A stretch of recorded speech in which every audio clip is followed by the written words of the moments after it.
বর্তমানে বিলুপ্ত প্রায় এই গজা এত মজার, এখন আর এটা দেখতে পাওয়া যায় না, কিন্তু ট্রেডিশনালি কিন্তু এই গজাটা খুবই মজার। আর এইভাবে আপনারা বাচ্চাদেরকে ট্রেডিশনাল রেসিপিগুলো শিখিয়ে দিবেন। আর এত মজার, পুরো ভিডিওটা আমার সাথেই থাকবেন। হ্যালো এভরিওয়ান, আসসালামু আলাইকুম, বিসমিল্লাহির রহমানির রহিম।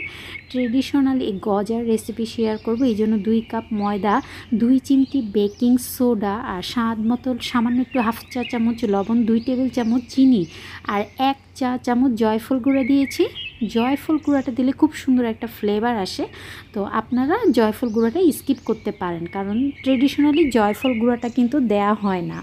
এখন এটা কিন্তু ঘি দিয়ে করলে এর টেস্টটা অনেক বেড়ে যায়। তাই আমি এই গজা মিষ্টির জন্য এখানে আমি 2 কাপ ময়দার জন্য 4 টেবিল চামচ ঘি নিয়েছি। ঘিটা জমাট বেঁধে আছে, যখন আমি মিক্স করব এটা পুরোটা কিন্তু গলে যাবে। আর যদি লিকুইড হতো তাহলে কিন্তু একটু বেশি মনে হয় এখানে আছে, 4 টেবিল চামচের থেকেও বেশি আছে ঘি।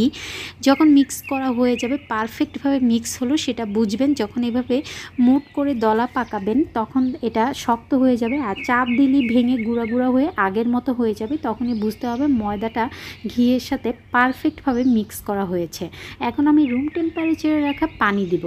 আর এটা কিন্তু একদম শক্তও হবে না, আবার একদম নরম ডো হবে না। আমরা যে রুটি বানাই, রুটির জন্য যেরকম আটার ডো করি সেরকমই হবে। এই যে, আর এটা কিন্তু একদম স্মুথ করে ফেলা যাবে না, এটা এরকম আঁকা বাঁকা ফাটল থাকবে, এটাই হচ্ছে এটার মূল বৈশিষ্ট্য। তারপর আমি যে কাজটা করছি, এখানে হাত দিয়ে এইভাবে 2 বার চিরে আবার জোড়া লাগিয়ে তারপর গোল করে এইভাবে এটা রেস্টে রেখে দিব আধা ঘন্টার জন্য।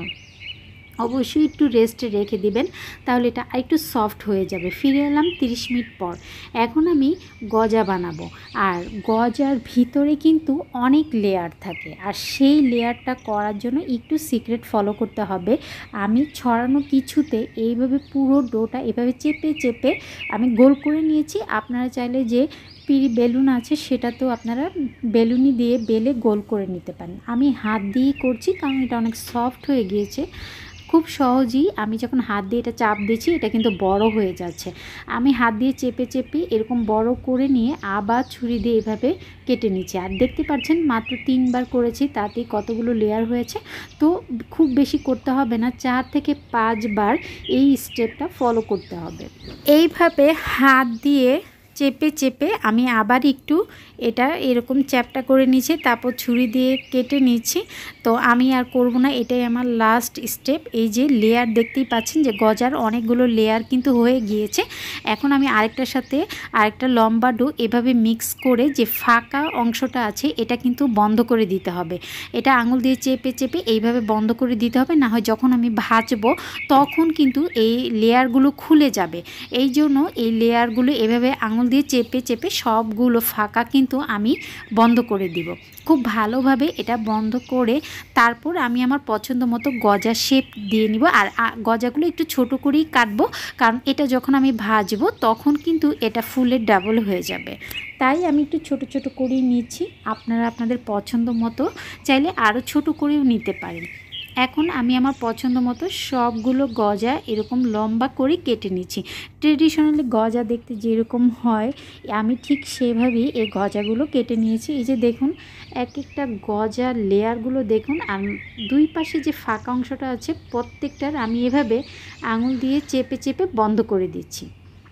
সবগুলো গজা আমি ভাজবো। ভাজার জন্য চুলা আঁচটা কিন্তু লোতে রাখতে হবে। আর তেলটা কীরকম গরম আছে আপনারা দেখেই বুঝতে পারছেন। গজাগুলো কিন্তু একদম হাই হিটে ভাজা যাবে না, অবশ্যই কিন্তু তেলের আঁচটা একদম লো রাখতে হবে। আর আপনি তেলে দেওয়ার পরে গজাগুলো আপনি দেখতেই পাচ্ছেন তেলে কীরকম বুদবুদ সৃষ্টি হয়েছে। এখন আমি শিরা 1 কাপ চিনি নিয়েছি আর 1 কাপ পানি দেবো, আর 3টা এলাচ দিয়ে দিচ্ছি খুব সুন্দর একটা ফ্লেভারের জন্য। এখন পানিটা নেড়েচেড়ে মিক্স করে নিব।